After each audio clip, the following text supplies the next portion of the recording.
And we begin today with breaking news with a special Q&A chat conducted by former government contractor Edward Snowden. Today, Snowden gave a number of curious people out there the chance to have a conversation with him by offering them to ask some timely questions. Our very own Sam Sachs has been charting those questions and answers from our newsroom. So, Sam, it seems like most people are dying to know what Snowden's response is to President Barack Obama's speech on NSA reforms that he gave last Friday. Do we have that response yet?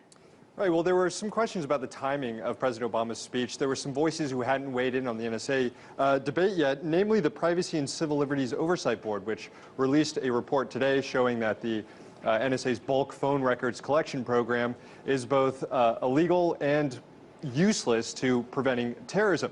Snowden was asked particularly about that, saying, do you think it's a shame that Obama gave his NSA speech before his Privacy and Civil Liberties Oversight Board reported that report?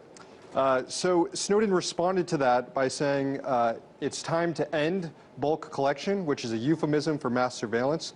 There is no simply justification for continuing an unconstitutional policy with a 0% success rate.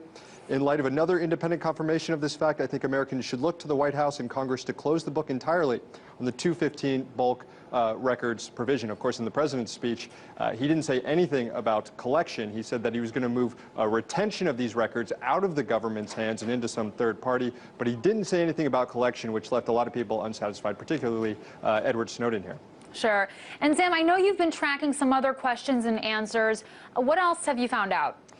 Sure. Snowden was asked also about a Reuters report that alleged that he had stolen the passwords of his coworkers to obtain some of these documents.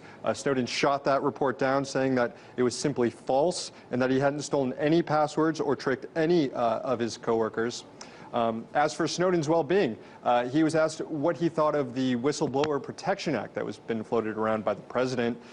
Snowden replied to that, saying, if I had revealed what I knew about these unconstitutional but classified programs to Congress, they could have charged me with a felony.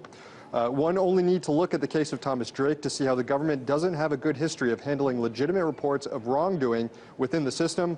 My case clearly demonstrates the need for comprehensive Whistleblower Protection Act reform. Snowden, of course, referring to former previous NSA whistleblower Thomas Drake, who exposed illegal call program out of the NSA, and he was charged with the Espionage Act out of that. He eventually beat those charges.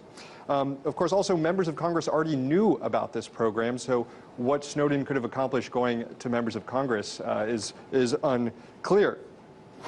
Some news today regarding Snowden's fate. Attorney General Eric Holder said that, well, he'll stop short of granting full clemency to Snowden. He said he's willing to have a conversation about some sort of resolution regarding Edward Snowden's fate. So we'll have to see exactly what that means. One more thing here that Snowden talked about and was asked about.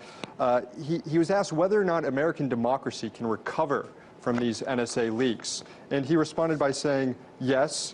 What makes our country strong is our system of values, not a snapshot of the structure of our agencies or the framework of our laws.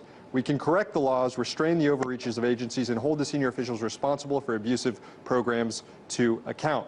So a hopeful note there by Snowden, and clearly not what you would expect from someone who's allegedly working as a spy trying to take down the United States, as certain members of the House and Senate Intelligence Committees have alleged without any proof whatsoever. Some very important questions there indeed answered. Well, that was political commentator Sam Sachs. Thanks so much. Thanks, Amira.